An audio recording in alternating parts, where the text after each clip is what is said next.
Looks like there's a bit of bad news for Dragon Age the Veilguard. This article says 14% of Dragon Age the Veilguard physical retail orders reportedly canceled ahead of the game's release. Total pre-orders less than 200,000.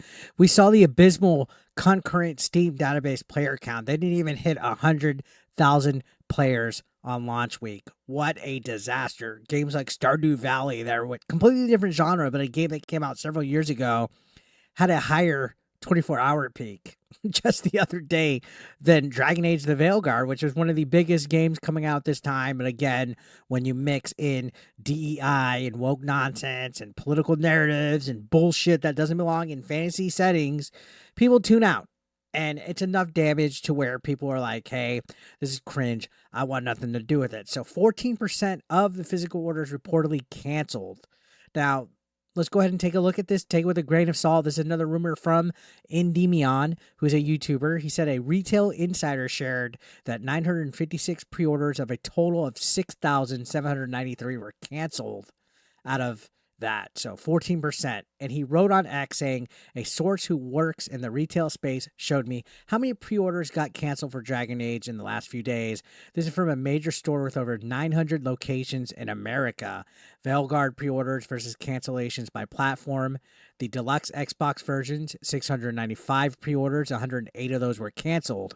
The normal Xbox copy, 885 pre-orders, 128 of those were canceled. Deluxe PS5 were 1,872 pre-orders, 254 were canceled. In the normal PS5 version, 3,341 pre-orders, 466 canceled. So they go on to say around 14 to 15% of each version of Veilguard was canceled in the last few days by customers across these 900 stores within America alone. Yikes. So that's just in the United States. We didn't even know about other countries at this time. Again, I speculated that even if this game sold 1 million copies, that's no way inform a good thing. Just like with Star Wars Outlaws, that ain't going to pay back the budget. That's not going to recover the profit or the cost that they spent to make this game. Continuing on, he said, I'm also told by another source pre-orders in general were very low, way less than 500K, closer to 200K or less in total. That's not what Dragon Age or EA or BioWare need, guys. If you're not even hitting over 1 million at least, and even then I think 1 million is being super fucking low when it comes to what this game is. A decade of development since the last Dragon Age game. Lots of hype behind it. Lots of marketing, money being spent to it, resources. Nah, this can't be good. So I'm going to go ahead and open this tweet because they have it embedded here on this article that I'm looking at. And we'll go ahead and take a look at some of these reactions here in a minute. But let's continue this article saying, in a subsequent post, Endymion said, I should reiterate for anyone that these are physical pre-orders, but I'm told in total with physical digital, it was nowhere near even 500K pre-orders before release. So this is physical orders, right? No way to tell digitals. We haven't seen any numbers, anything like that, but it's easy to guess with the Steam database exactly what's going on with this. So this says, of note, other estimates indicate that total sales for the game on Steam are less than 500,000. Play Tracker estimates the game had only 163,000 copies. VG Insights has the game at 349,800 copies sold. And Game Alec estimates the game has sold 479,500. Furthermore, the game only hit a peak concurrent of 89,418 in its first weekend. So this is what we're talking about. And they had significant fall off to where Monday they only hit 65,639 players. Again, that's not good for a game that had this much potential. And I've seen other people speculate. I think even Grum said that means that a lot of players started the game and then they didn't come back to it. A lot of the session times being played are very short, less than an hour even. That's not good for a open world single player RPG at all. You would want people to spend as much time exploring the world, looking around, finding things. It's not. People are essentially putting it down, getting bored, and going to do something else, like walk their dog or something. That's fucking sad. That is sad. So continuing on, This article says, furthermore, these soft sales estimates and reports of pre-order cancellations appears to align with BioWare and EA's decision to abandon the game and not provide any DLC or expansions. In fact, it's been reported they are shifting their entire focus to the next Mass Effect game.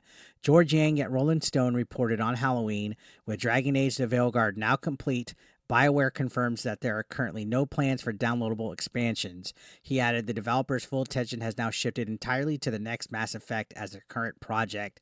So yeah, if this game did any good, if this game sold great, had a great player base, they would support it. Now they're just going to do small little quality of life updates, work on technical bug errors and glitches and stuff. No expansion. No DLC. Look at some older games like Skyrim had so many updates throughout the years, so many different iterations. Even Elder Scrolls Online gets expansions to this day.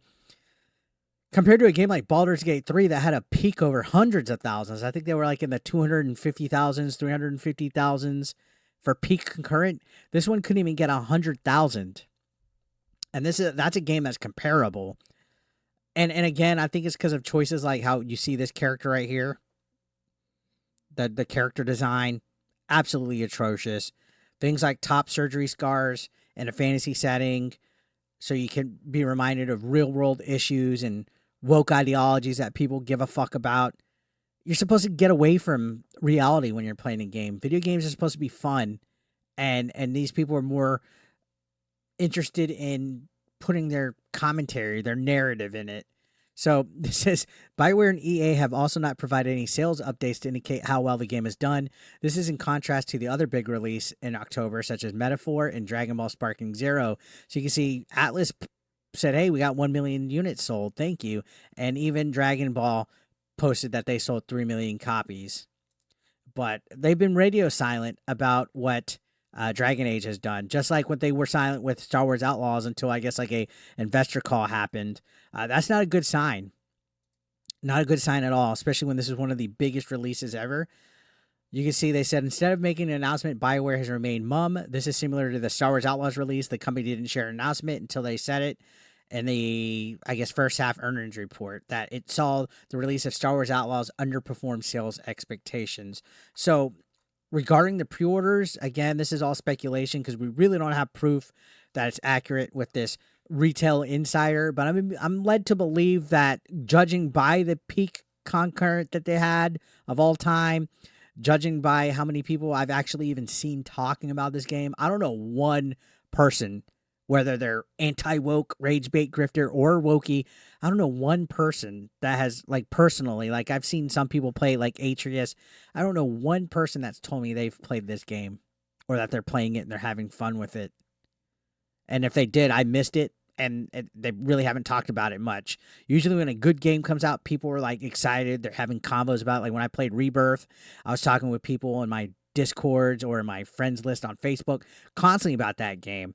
This one is just kind of like came out, floundered, and people are already moved on from it. So I'm inclined to believe that the pre-orders were a mess, that it definitely underperformed, and that BioWare is going to lose a lot of money off of this game failing, honestly. And I think that's the danger and stuff like this. This is what makes video game franchises not happen. This is what makes studios shut down this day and age. You know, people are saying DEI isn't the problem. Yes, it is. That's why we're seeing people lose their jobs.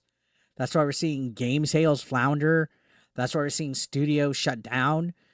All the problems in the gaming community and in the gaming development are because of who you're hiring. These people are more worried about catering to a modern audience that doesn't exist, that doesn't show up, that doesn't support anything that's woke. I mean, look at Concord again.